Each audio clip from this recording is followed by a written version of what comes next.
plus au courant. Alors là, on va parler du répit, un dossier qui vous passionne, je le sais.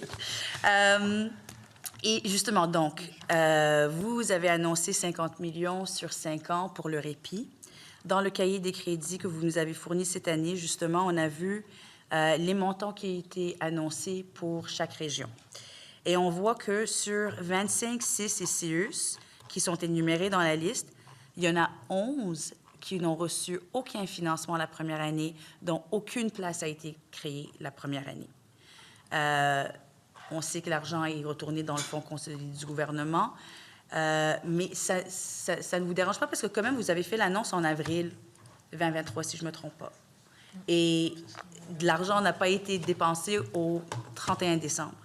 Est-ce que la directive n'a pas bien été établie pour les CIS et les CIUS? Est-ce que... J'essaie de comprendre parce que vous comprendrez, c'est un service essentiel pour beaucoup de familles. Et il y a des régions, quand ils ont su qu'il n'y avait pas d'appel de projet qui allait se faire dans la première année, ça a été une réalité très difficile pour plusieurs d'entre eux. Comment est-ce que vous expliquez ou vous justifiez que sur 25 CIS et CIUS et conseils, il y en a 11 qui ont reçu 0 argent la première année? Bien, on va commencer par la bonne nouvelle que cette année, on me dit que tout l'argent va être dépensé dans les différentes régions. Je pense qu'on en a déjà parlé de ça. Quand on a annoncé le programme, puis c'est peut-être ma méconnaissance, mais je pensais que le programme existait déjà partout, dans tous les établissements du Québec. Ce qu'on s'est rendu compte, quand on a lancé le programme, c'est que plusieurs des établissements, en fait, ce qu'ils utilisaient, c'était des sommes résiduelles de leur budget pour les personnes en situation de handicap qu'ils utilisaient pour du répit par la suite. Donc, les ententes n'étaient pas établies entre les établissements puis les organismes communautaires.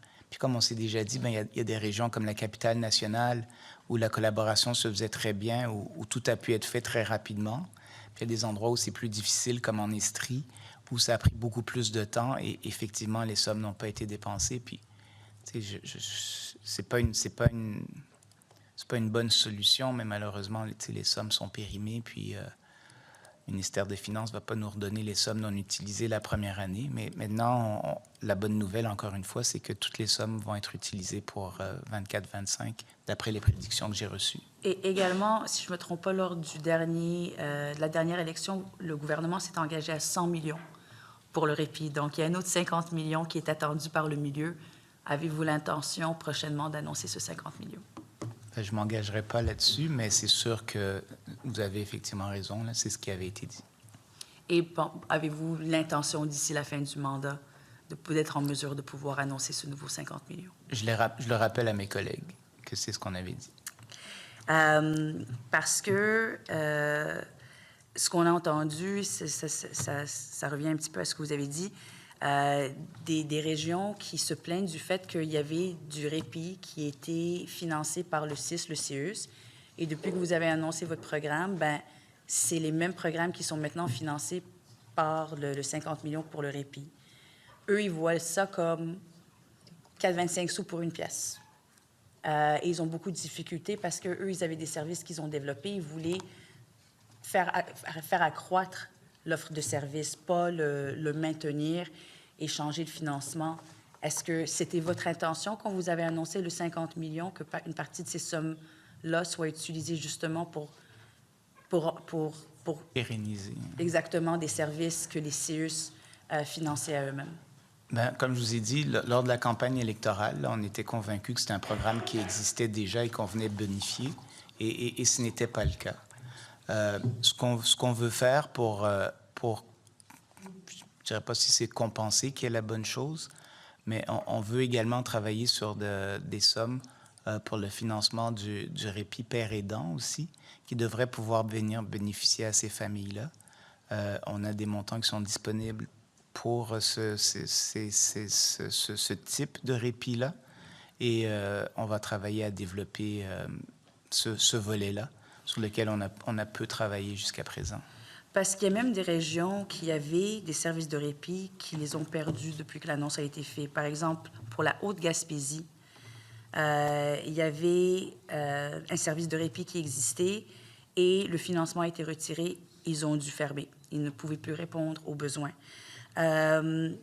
Autisme en Gaspésie, il ne leur reste que le répit individuel à la maison dans le secteur de Bonaventure. Il n'y a pas d'autres. Puis il y a des projets qui ont été déposés. Alors, il y a une grande crainte. Moi, j'ai parlé à Autisme de l'Est, dont le territoire dont ils sont responsables est vraiment énorme, et qui ont vu des services qui ont été coupés plutôt que de les voir maintenus ou accroître. Ils ont été coupés. Alors, moi, j'ai beaucoup de difficultés à comprendre comment un programme qui est destiné justement pour financer ces services de répit-là, depuis qu'il a été annoncé, il y a des régions qui se trouvent avec plus de répit. Ben, c'est difficile à expliquer, effectivement, mais on va regarder la situation. Là, je ne suis pas au courant du dossier précisément, mais je vous promets que on va s'y attarder. Là, je vais passer vite parce qu'il reste 5 minutes. Une couple de choses. Premièrement, vous avez parlé des psychologues avec mon collègue plus tôt. On s'est fait informer que les psychologues n'ont toujours pas reçu l'augmentation qui a été négociée lors des dernières conventions collectives et ils n'ont pas reçu leur prime non plus. Comment, on est plus d'1 an plus tard, on essaie de les encourager à rester dans le système. On a négocié une augmentation des primes et ils n'ont toujours pas reçu. Comment est-ce que vous expliquez cette réalité? Bien, c'est spécifique au système de finances. Là. Je pense qu'il y a 2 systèmes là, dans le réseau. Il y en a un qui a réussi à ajuster leurs primes de façon rapide. Là, je pense que c'est 19, la majorité des établissements. Malheureusement, on a une dizaine chez qui ceci n'a pas encore été fait. La situation devait être corrigée rapidement la dernière fois qu'on s'en est parlé. OK. J'ai déposé une pétition plus tôt cette année, question d'hébergement pour les personnes vivant avec une DI ou un TSA. Parce que ce qu'on entend sur le terrain, c'est que c'est très difficile pour des organismes communautaires, des groupes de parents, des groupes de familles, de développer des... Bien, ils arrivent à la SHQ et les critères sont très, très rigides. Et ce qui fait en sorte qu'ils n'arrivent pas à avancer. À part pour les différents milieux de vie, dont je vais vous en parler un petit peu plus, il y a la question de la formation, par exemple, parce qu'il y a malheureusement plusieurs cas de maltraitance qui ont été dans les médias dans les dernières années pour des personnes vivant avec une DI ou TSA. Alors, avez-vous l'intention, par exemple, de renforcer la formation du personnel et la surveillance des milieux de vie substituts pour garantir des conditions de vie adéquates? Excusez-moi. Bien, on est en train de travailler sur une de vos demandes, là, qui sont les caméras dans les racks. Puis en fait, ça va être plus élargi que juste les racks. Là. Ça va être dans toutes les ressources pour les adultes, dans les chambres, installées par les parents, parce qu'on a des enjeux syndicaux, évidemment, qu'il faut respecter. La formation, on n'a pas de projet spécifique, là, contrairement à ce que j'ai mentionné là, au niveau de la protection de la jeunesse ou la violence conjugale. Mais c'est sûr que nous, on est en train de négocier avec les RI et RTF pour s'assurer que toutes les ressources soient disponibles et que le financement soit disponible pour continuer à héberger nos jeunes ou nos adultes dans ces ressources qui sont essentielles. Parce que ce qu'on a vu à Jardin-Laval, par exemple, dans les dernières années, je pense qu'une chose qui a été pointée du doigt, c'était le manque de formation, justement, de ces personnes-là qui a fait en sorte qu'il y a eu des cas de maltraitance. Donc, je pense que c'est très important pour le milieu que les personnes qui vont être mandatées pour accompagner ces personnes-là aient la formation requise pour s'assurer qu'ils comprennent leur réalité et puissent bien s'occuper d'eux sans qu'il y ait de questions sécuritaires. Okay. Mais une des choses sur lesquelles on s'engage dans le budget de cette année, parmi les sommes en adaptation résidentielle, c'est d'avoir un regard particulier pour ceux qui ont des troubles graves du comportement. Ils sont un besoin criant là, dans le réseau actuellement. Donc ça, on veut travailler vraiment là-dessus. Et j'ai déjà mentionné aussi qu'on va travailler sur la sortie des centres jeunesse de tous les jeunes des ITSA qui ne devraient pas y être également. Dernière question.